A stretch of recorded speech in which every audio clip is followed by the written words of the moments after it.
साद भाई हमारे पड़ोस में रहते थे। सब इनको भाईजान कहते।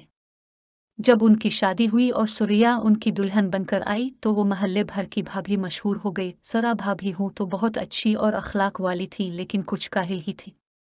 घर के काम काज को एक बड़ा मरका समझती थी। साद भाई ने एक जिस वक्ती मुलाजमा रख दी जो काफी काम निमटा जाती थी। भाभी फिर भी हाय हाय करती कि औलाइस घर में काम करते करते मरी जाती हूँ। मैं उम्मी और बहनें सारा काम करती थी, मैं तो हल कर पानी भी ना पीती थी। साद भाई नर्म खो और आला ज़र्फ किस्म के इंसान थे। वो ऑफिस से थके हारे आते तो बीवी की इवुज़ार सुन खुद अपने काम खुद कर लेते। इस पर यह जगत भाभी और भी सर चढ़ गईं। शादी के 2 साल बाद अल्लाह ताला ने उन्हें एक के बाद 2 बच्चों से नवाज दिया तो बच्चों की परवरिश उनकी मुश्किल तरीन जिम्मेदारी बन गई।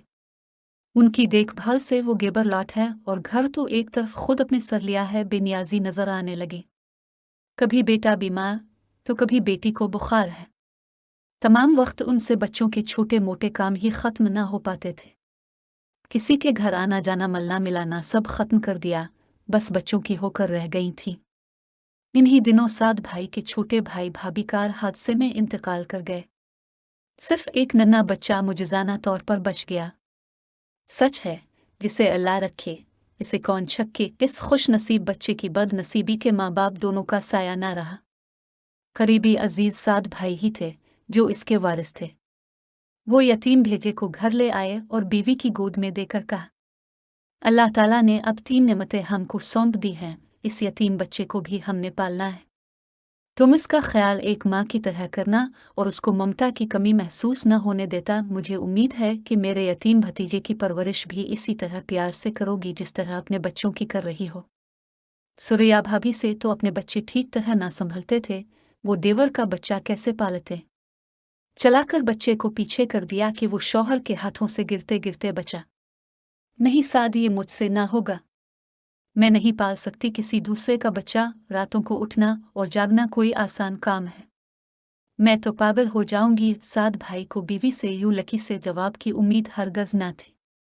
वो बीवी का मिना तकने लगे, समझाया कि यह पर आलिफ नहीं, मेरा अपना खून है, मगर सुरिया किसी सूरत भी बच्चे को गोद लेने पर राजी ना हुई। चूंकि खानदान भर में बच्चे को पालने वाला कोई न था, लिहाजा साद साहिब को अपना नए भतीजा लावारिस बच्चों के एक इदारे के सुपुर्द करना पड़ा। ऐसा करते हुए उनको बहुत दुख भी हुआ, क्योंकि ताया के होते बच्चे लावारिस नहीं होता, मगर मजबूरी थी। हालांकि उन्होंने कई दोस्तों और रिश्तेदारों से भी जिक्र किया था, मगर इस तिफल मासूम को कोई भी लेने को आमादा न हुआ। तमीन माह गुजर गए, ईद सर पर आ गए। सुरैया भाभी ने बड़े ज़ौक शौक और प्यार से अपने बच्चों के कपड़े सिलवाए और उनके लिए खरीदारी की। ऐसा करते हुए इनको ज़रा भी देवर के बच्चे का ख्याल न आया। आज अगर इसके माँ बाप जिंदा होते तो इस फूल बदन के लिए भी खूबसूरत लिबास का एहतमाम किया जाता। अपने बच्चों को नए लिबास में देखकर साद भाई को इस बात का बहुत मलाल हुआ कि वो अपने घर में अपना यतीम भतीजा नहीं ला सकते। ईद के रोज़ भाभी ने अपने बच्चों को नहला धुलाकर तैयार किया, नए कपड़े जूते पहनाए और फिर उनको साथ लेकर अपने मैके ईद मिलने चली गई। वहाँ वो बातों में ऐसी मशगूल हो कि बच्चों से तवज्जो हट गई और 4 साल का मीना बहुत पर चला गया। वहाँ वो एक छोटी सी दीवार पर जाड़े गया और तवाज़ुन बरकरार न रख सकने के बाइस बुलंदी से नीचे गिर गया। भाभी जो थोड़ी देर पहले अपने मासूम लख्त जिगर को बना सुनवार कर ईद मिलने आई थी, उसकी नन्ही सी लाश पर गिरी धाड़े मार मार कर रो रही थी। वो खून नेल तेल अलिफ हुआ था।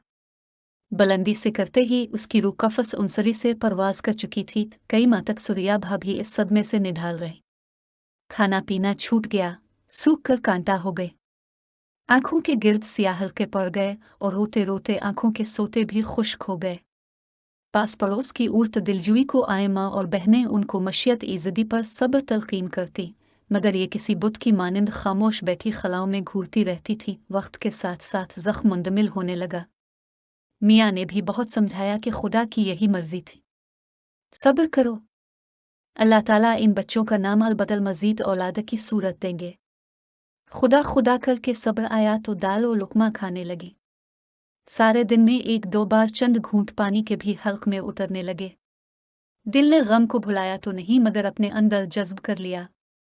अब ये लबरेज जाम की तरह छलकता न था, मगर दिल में दर्द होता रहता था। एक दिन सुबह सुबह वो अल्लाह गई। सोचा बहुत दिनों से फैसल के गम में डूबी हूँ और जो मेरी आपकी जिंदा सलामत है इससे गफलत बरत रही हूँ। वो बेचारी सारा दिन कभी कभी उधर उधर फुरती रहती है।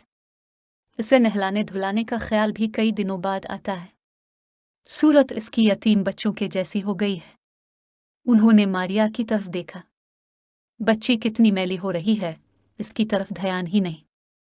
ये सोचकर भाभी ने मारिया को नहला धुलाकर कपड़े पहनाए और जूते पहनाने लगे। अभी एक पाँव में जूता पहनाकर दूसरे में बच्ची ने पाँव डाला ही था कि वीदोने थे। वो पाँव जूते में डालने लगती तो पाकी खौफ से रोने लगती और झलके से पाँव बाहर निकाल लेती। भाभी को कभी गुस्सा आ गया कि ये क्या तमाशा कर रही है। इसे डांट कर पाँव पकड़ा और ज़बरदस्ती घसीट कर जूता पहनाया और इसे वही पीना चलाता छोड़कर इस कार्बन और रुकनिगा लेने कमरे में चली गई। जब मारिया की नहीं बुलंद हो गई तो वो फिर भाग गई कि देखो आखिर बात किया है जो इतना बिलक कर रो रही है। देखा कि ज़मीन पर गर्मी ज़ोर ज़ोर से टांगे चला रही है। अब भी भाभी की समझ में ना आया कि क्या बात है और उनकी बेटी किसी तकलीफ में मुब्तला है, मगर मारिया के चेहरे से जाहिर हो रहा था कि वो शदीद तकलीफ में है जिसको बर्दाश्त करना इसके बस से बाहर है।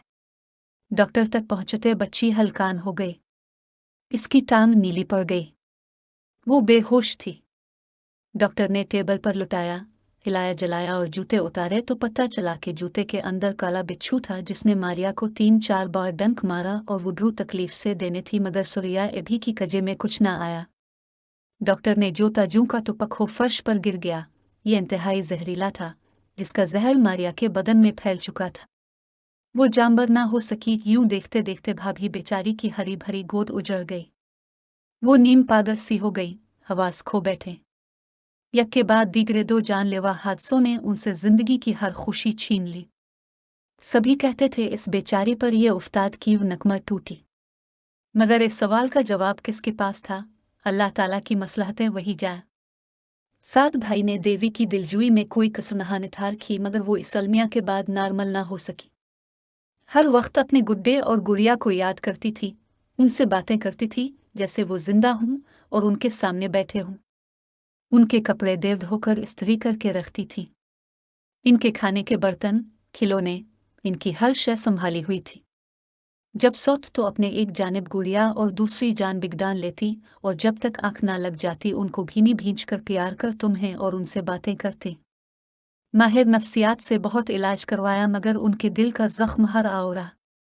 अपने तौर पर एक रोज़ सात भाई यतीम खाने से अपना भतीजा भी लेकर आए कि शायद इस बच्चे से दिल बहल जाए और उनकी प्यासी ममता को सुकून मिल जाए, मगर इसे देखकर वो और ज़्यादा रोने चलाने लगे जैसे किसी ने उनके दिल के जख्म को छेल दिया हो। उनको अपने बच्चे और ज़्यादा शिद्दत से याद आने लगे। ये बदनसीब बच्चा उनके गम का मुद्दावाना बन सका और सात भाई ये सोचकर बच्चे को वापस ले गए कि कहीं उन्हें दूर दिए जाए तो इस बच्चे को नुकसान न पहुंचा दें। क्या खबर उनको अब ये ख्याल आता हो कि इस बच्चे को मैंने धुतकारा था, घर में नहीं रहने दिया था, तो इसी कारण मेरे बच्चे भी मेरे पास नहीं रहे। इंसान अपने हवास खो दे तो कुछ बैद नहीं कि वो क्या हरकत कर बैठे, क्योंकि भाभी का दिमाग तवाज़ुन तो सही रहा नहीं था। अल्लाह ताला इस हासी के बाद औलाद दे दिया तो शायद संभल जाती। इसकी मर्जी के फिर औलाद की खुशी भी ना मिले। आज तक भाभी खोई खोई रहती हैं।